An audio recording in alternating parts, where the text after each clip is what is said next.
2, 3. Good. Hi everybody, and welcome to your most awesome writers workshop presentation with our famous and awesome lady, Dr. Acuna-Garza, and myself, Frank Brewster III. A local author to the Rio Grande Valley, but now having published many books, of which 21 are now at Barnes & Noble being sold. Well, a little bit about me. Again, I'm Frank Brewster III, and I'd like to welcome each and every one of you to this presentation. A little bit about me again. My writing experience began some time ago when I was the way I am now, nice and handsome and not plump. Right. But all of that is to say, in my mid-30s, I'm a young 55-year-old person. Okay, you're young person.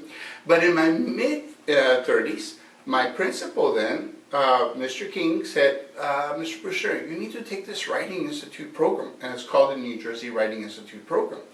In the summer. And I said, aye, sir, but the summer, a writing program? I'm a band director. Why would you want me, a band director, to go take a writing program?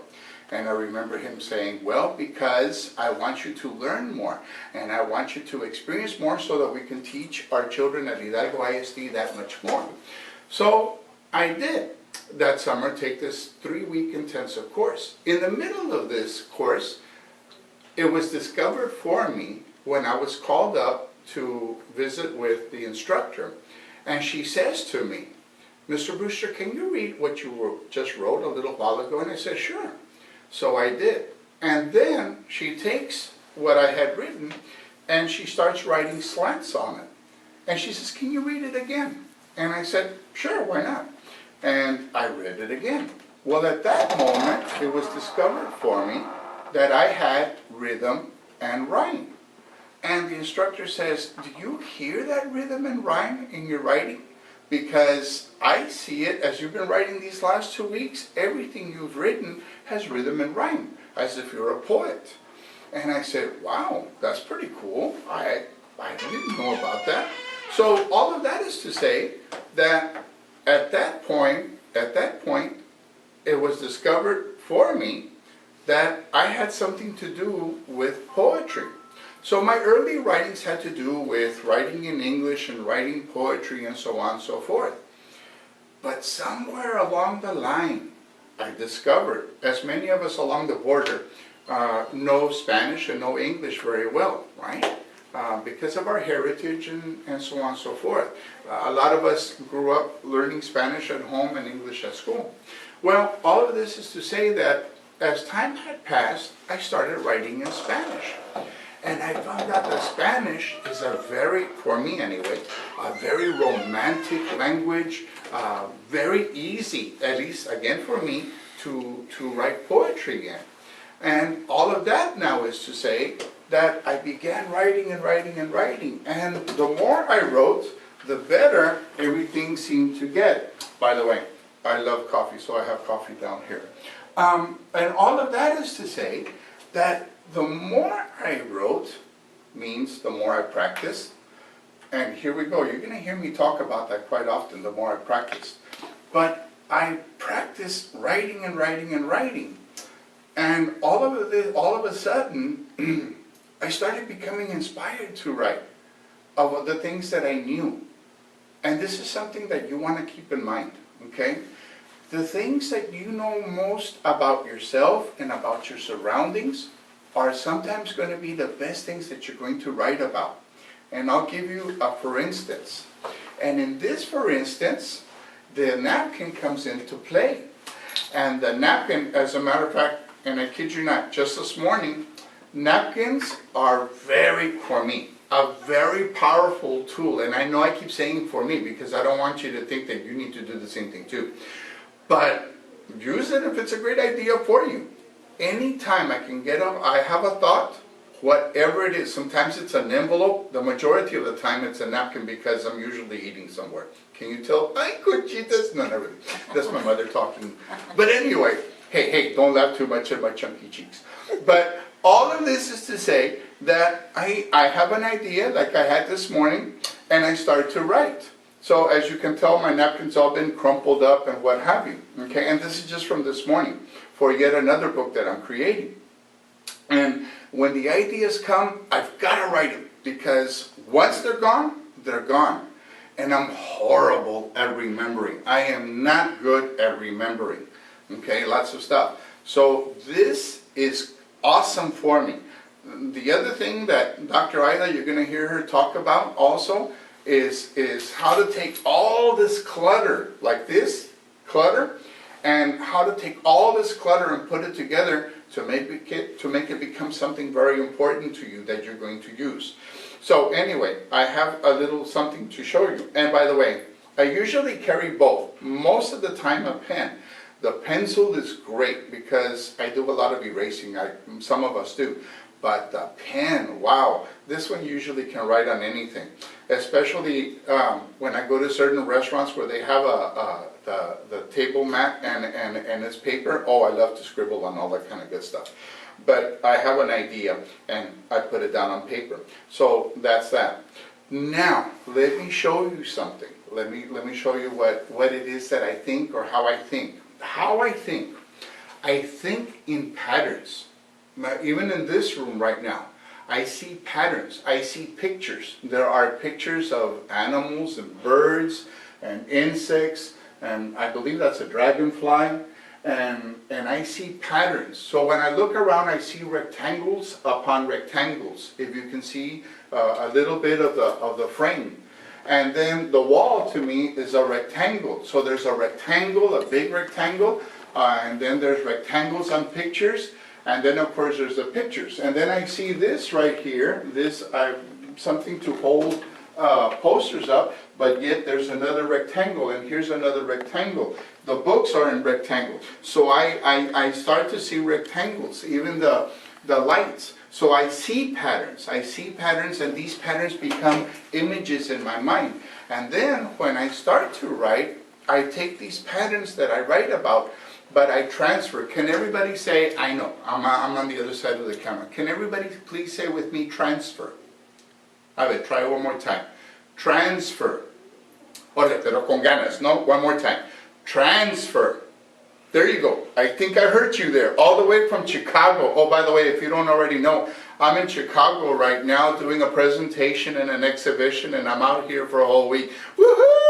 I understand there's a lot of snow outside, right, but I'm nice and cozy inside. Anyway, these patterns translate into thoughts, and these thoughts turn into what I write. What I write by way of pictures, by way of patterns. There's things that happen in life, okay? And things that happen in sports, things that happen at school, things that may happen at a church, things that happen at different places. And those become blocks, kind of like the pictures, you know? Each of them has their own story. And again, Dr. Aida is going to give you some prompted questions to write about, but that have to do, for example, with a road. Where is it going to? That's a pattern, okay? Once I have all of this, I go into my mind, and it's kind of like a computer. There's files upon files upon files. And I think, hey, at this time I was doing this. At this time I was doing that. Oh, this thought is really, really cool. So where am I going with everything that I'm saying? You go into that part of your mind that has what you want to write about. And then you become, I become a little bit serious. Most of the time when I write, but not always, I kind of go into my la-la world. And I like to call it my la-la world. My la-la world is the beach. My most favorite place to be at the beach. Right by the shore. But it's my la-la world. It's where everything calms down in me. And I'm usually very, very hyper.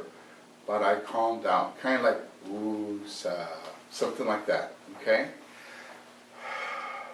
I calm down. My mind has to calm down because it's usually racing with lots and lots of thoughts in me. And then I start to separate anything and everything. Kind of like those files that I talked about, the pictures, all of that. And I get to that which I want to really, really focus on. And once I get to that, and again, I start to write, whether it be my tablet or now my laptop, that becomes very important. Then this thought here is now transferred. Remember that word transfer? Is now transferred. This thought in writing is now going to be transferred into my laptop. And I love spell check, okay? Use it. And I also have translate in there. So I write in Spanish, I go up to language, and I select Spanish, and I start writing. And I start writing and writing and writing, and I don't give any thought as to what I'm writing. I'm just writing and writing and writing, because I'm already in that zone. I'm already thinking. A lot of times when you are at school, or especially in this particular program where we're trying to show you, is that you don't have a lot of time to sometimes think about. Like, I have all the luxury in the world because I have all the time in the world. But when you are writing those essays for college, you don't have that luxury. And you have to be able to focus immediately. And you have to be able to get anything and everything, all that clutter out, and focus on those ideas that you're going to write about. And think about those patterns by way of transferring. I'm thinking about this idea, I'm thinking about this idea, and I'm thinking about this idea. Now, how am I going to put all of this together? And usually they give you a little sheet on the side, a blank sheet. Jot down what you need to. And then take from that and begin writing what you need to write. And don't worry about spelling, or don't worry about grammar, don't worry about that. You usually have just about enough time to get all of this through. Once you have that thought, again, Dr. Ida is going to continue to talk about writing and rewriting until your writing about what you want is very concise. It's kind of like mathematics and fractions, like getting to common denominators, right? To the lowest fraction. And that's what you want to do. You don't want big numbers to work with. You want small numbers to work with that you can get an idea of very quickly. The same thing with writing. And this becomes very, very important to you. Once you have all of this down and you understand what it is you have, take just a moment. Take a deep breath on your own, you know. And you look and you focus on what you've been writing. And at that point, make a few more notes, and now begin to finalize your page. And at this point, you should be totally and completely focused. And only think about what it is you're doing here. Remember, I know some of the things that I say may not, or be silly, or may not mean a lot to you, but every one of us in this room, as I speak, is thinking about probably something else in life. Hey, is it time to eat? Is it time to go? I have this going on. I have that going on. It's clutter. But you gotta get rid of it. Get rid of it. And focus on the task at hand. There's time for everything else. But focus on this. Because your papers are very, very important to your own future. And to the colleges that you want to attend. Very, very important to think about. Okay, with that in mind, now that I've covered a little bit about the writing, you may be given a prompt question or a prompt exercise to work with Dr. Ida. And I'll be coming back in just a few seconds here, or a few minutes, and we'll continue our discussion, but you'll hear me talk about practice, and again, keep that word in mind, transfer. Very, very important. Thank you.